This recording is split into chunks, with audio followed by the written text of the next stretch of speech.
Morning, ladies and gentlemen on YouTube. Just wanted to go over real quick. This is a 1998 Dodge truck, Cummins 24 valve turbo diesel. And what I am doing, if you can see in here, the injector lines are loose. This truck, as I'm sure you can probably tell, has been leaking fuel, high pressure fuel, and it's all over the top of the intake manifold. You see it here.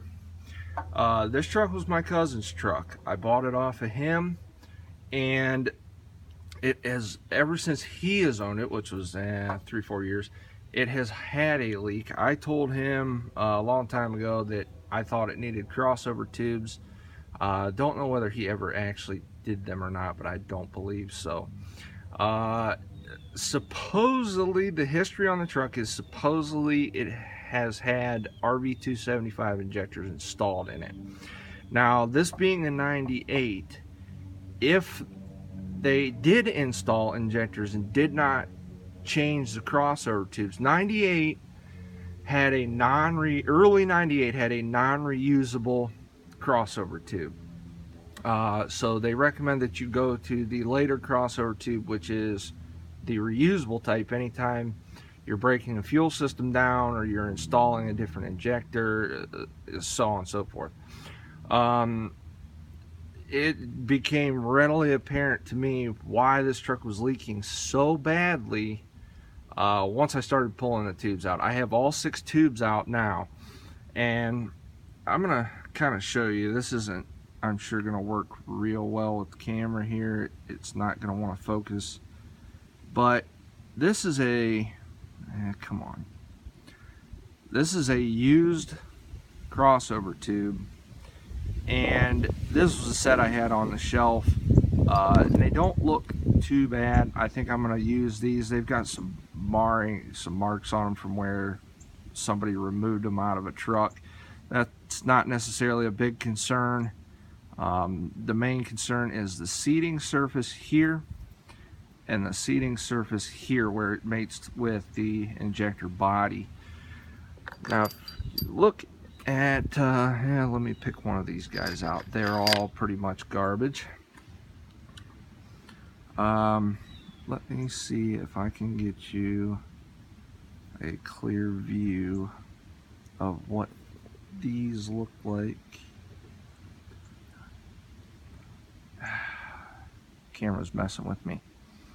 There is these tubes on the seating surfaces are just scarred to absolute hell. I mean, if I rotate it around, I know it's blurry, but you can see a shiny spot there. They're just galled to hell from someone who didn't know what they were doing, and yeah, you can see some of the galling on the face. Somebody didn't know what they were doing. Pulled these out probably with a pair of pliers or something and just really ruined these tubes. So I'm gonna go ahead and replace these.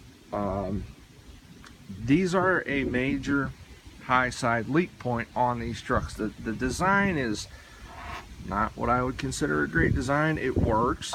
It does work. As we know, this design has been used all the way from 98 up to the current production 6.7s. Have the same crossover tube arrangement. The crossover tubes look slightly different than this style, but in general, same design. The major thing to remember is that you can never get 100% perfect sealing with these tubes.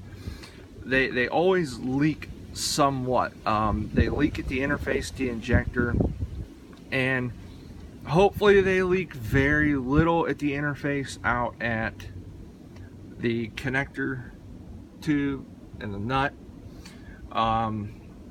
But they're never perfect.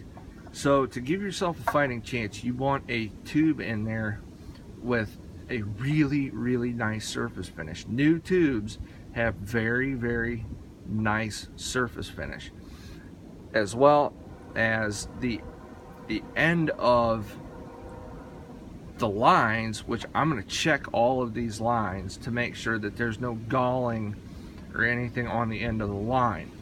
The line bubble flare on the end of the line should also be in really, really nice shape.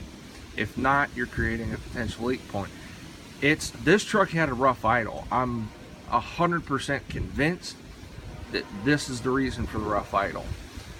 So if you're taking injectors out, if you're putting bigger injectors in, if you have a high side leak like this, look at the crossover tube interfaces where they seat in the injector and out at the crossover tube, and you will, by making sure that everything is as perfect as you can possibly get, you'll guarantee yourself success and have no fuel leakage. Thanks guys, have a great day.